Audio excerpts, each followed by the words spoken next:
Assalamualaikum warahmatullahi wabarakatuh. Alhamdulillah wassalatu wassalamu ala rasulillah wa ala alihi wa sahbihi wa man tabi'ahu wa mawala. Anak-anakku sekalian, sebagai calon guru hebat masa depan pastinya, amin ya rabbal alamin. Pada kesempatan ini saya akan membahas tentang model-model pengembangan kurikulum ya.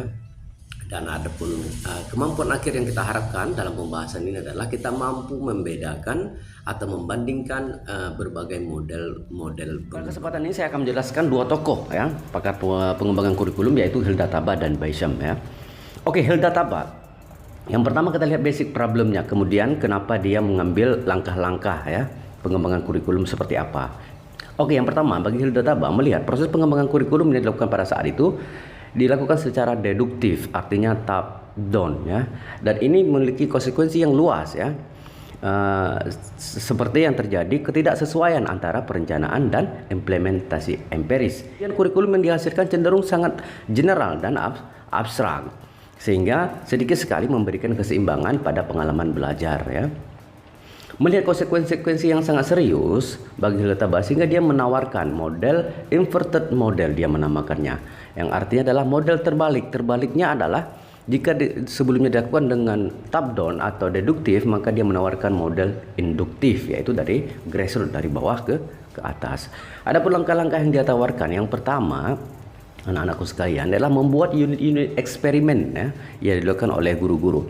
Diperhatikan dalam penerapan unit-unit kecil ini adalah diagnosis kebutuhan ya. Guru-guru kemudian melihat kebutuhan-kebutuhan atau kompetensi-kompetensi apa yang sebenarnya diinginkan oleh anak-anak pada real data empirisnya, tapi tidak terlepas juga dari teoritisnya ya. Kemudian merumuskan tujuan-tujuan, menetapkan isi, organisasi isi ya, kemudian menguji sequence dan keseimbangan. Artinya yang mana dulu diajarkan hal-hal yang mudah sampai dengan yang tersulit ya. Kemudian langkah kedua, setelah dilakukan eksperimen-eksperimen kecil di unit-unit itu, kemudian pengujian ya, pengujian di tempat ke unit-unit yang lain ya. Yang ketiga, setelahnya baru kemudian direvisi dan dikonsolidasi unit-unit kurikulum yang telah didapatkan ya. Nah, selanjutnya langkah keempat, pengembangan kurikulum keseluruhan, kerangka keseluruhan desain kurikulum, yaitu artinya dia membangun kemudian dari data-data yang ditemukan tadi dari tempat yang pertama uji kecil, kemudian tempat lain, baru kemudian dibangun kerangka keseluruhannya, kerangka umumnya ya, baru kemudian diimplementasi dan didiseminasi. Baisham ini mengatakan dia dengan system model, dia lebih terstruktur. Adapun langkah-langkah yang dia tawarkan, yang pertama menetapkan arena ya, yaitu lingkup wilayah ya, menjadi skup cakupan dari pengembangan kurikulum ya. Yang kedua, menyeleksi dan menetapkan orang-orang yang dilibatkan. Nah, di sini sudah kelihatan ya bagaimana perbedaan antara Taba dan Baisham. Adapun langkah selanjutnya, setelah dibentuknya kelompok para ahli tadi diundang, kemudian organisasi dan prosedur pengembangan kurikulum ya. Tahapan yang perlu dilakukan adalah membentuk tim ya, kan, pembentukan tim pengembangan kurikulum sebagai koordinator semua kegiatan, kemudian dinilai terhadap praktek pelaksanaan yang sedang berlangsung, kemudian ketiga pengkajian terhadap materi yang kurikulum alternatif atau baru, kemudian yang keempat perumusan kriteria dan menentukan kurikulum baru, dan kelima adalah terakhir perancangan dan penulisan kurikulum terbaru.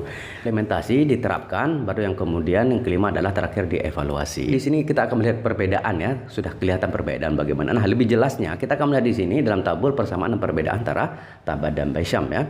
Yang pertama ya, dilihat di tabel yang pertama di atas, langkah umum antara Baisham dan Taba atau anatomi kurikulum dari tujuan, materi, strategi pembelajaran dan evaluasi, kedua-duanya conteng biru. Malahan di analisis kebutuhan ya, rata-rata ini para tokoh pengembangan kurikulum baik secara dari metodologi ataupun tokohnya, kedua-duanya di sini melakukan analisis kebutuhan.